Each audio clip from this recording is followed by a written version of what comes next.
You do not know that your father is the most feared man in Sicily. You are 6 years old, and to you he is simply your father, the man who appears at dinner smelling of tobacco and expensive cologne, who lifts you onto his lap afterward without saying much. You do not know why there are always men standing outside the gate. You do not know why your mother changes the subject every time someone mentions your father's name in public. You do not know anything yet. What you do know is that the house is big, that nothing is ever missing, that when your father walks into a restaurant, people stand up, that teachers at school never speak to you the same way they speak to the others. You think this is normal. For years, you will think this is normal. The Cosa Nostra, the Sicilian Mafia, has operated for more than a century under a central principle called omertà. It is the code of silence. You do not speak to authorities. You do not speak to strangers. You do not even speak to family members about what the family does. You will grow inside this silence without realizing it is there. At 12, you start to understand. Not all at once, but slowly, in fragments that fit together even though no one ever explains anything. You notice that the men who visit your father never knock on the front door. They enter through the back, stay in the office for hours, and leave without greeting anyone. You notice that your father has 2 phones and that one of them never rings in your presence. You notice that when the police appear in the neighborhood, your mother immediately sends you to your room without explanation. And then something happens that makes everything concrete. A school friend, the son of a local shopkeeper, stops speaking to you from one day to the next. You learn from his sister that their father forbade it, that being friends with you is dangerous, that your last name carries a weight you have not yet learned to feel, but that everyone around you has felt for years. That night, you look at your father at dinner and see someone different for the first time. Not a monster, not yet, but someone who is not only your father. At 15, you are sent to a private school in Palermo, far from the town where you grew up. Your father does not explain why. He rarely explains anything. Your mother says it is for your education. You know it is not only that. At school, no one knows your real last name. You use your mother's.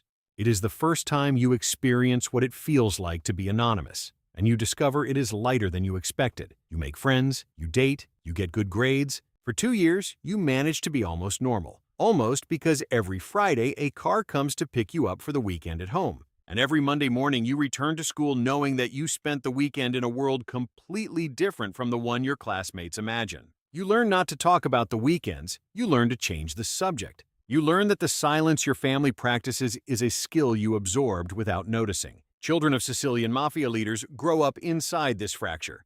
One foot in a normal world, the other in a world that cannot be described. The ones who survive psychologically are those who learn early to keep these 2 worlds completely separate in their own minds.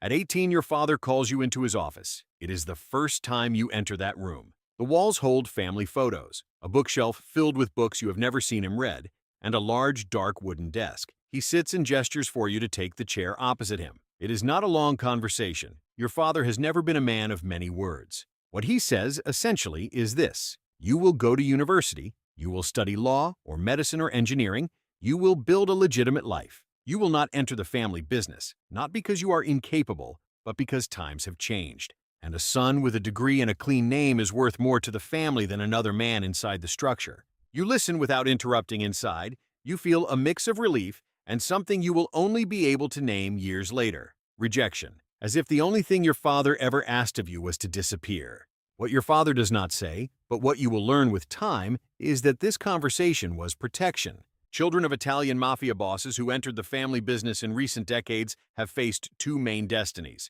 prison or a coffin. You go to Rome to study law, far enough to breathe, close enough that the family still feels your presence when needed. At university, you are just another student. No one knows where you come from. No one knows what your father does. But there is one thing money does that cannot be completely hidden. It creates a level of comfort that people around you notice even without knowing its origin. You live in a better apartment. You never worry about tuition. You travel during holidays when most classmates are working. No one asks where the money comes from because you never flaunt it, but it is there, invisible and constant. In Rome, you try for the first time to build an identity not defined by your last name. It is harder than it seemed. You realize you do not know much about yourself outside the family context. That the skills you have observing before speaking, not trusting easily, never revealing more than necessary, are skills the family taught you without lessons. They are survival tools that work in the legitimate world, but come from a place you are trying to leave behind.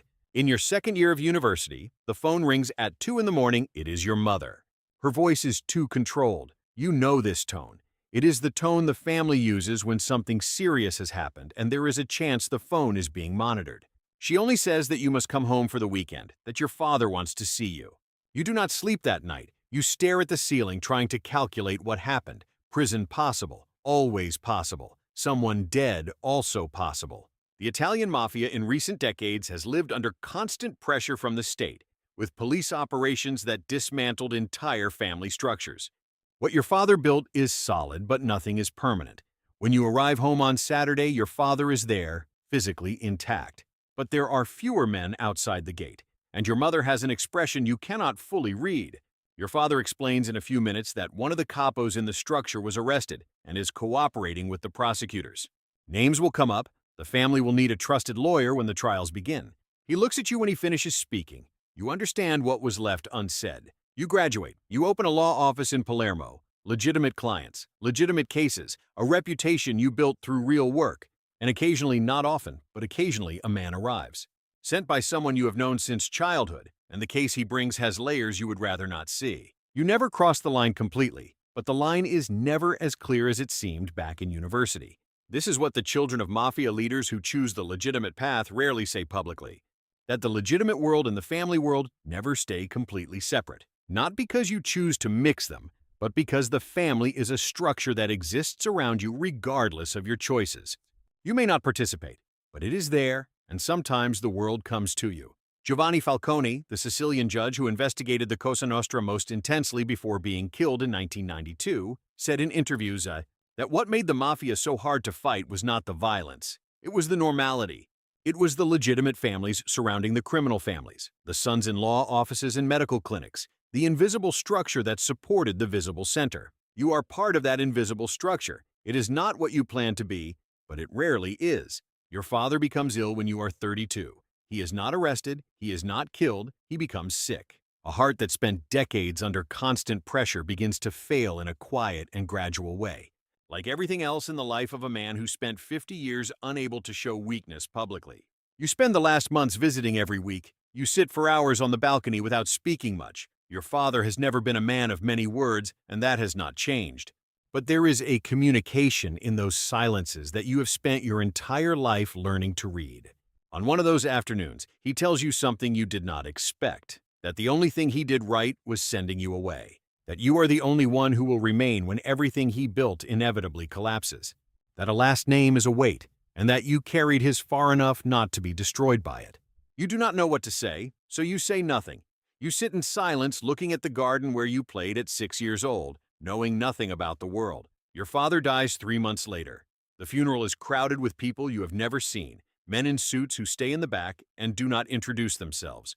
You learn then that you never knew the full extent of who your father was, and that you probably never will. The gate of the house stands without men guarding it for the first time in 30 years.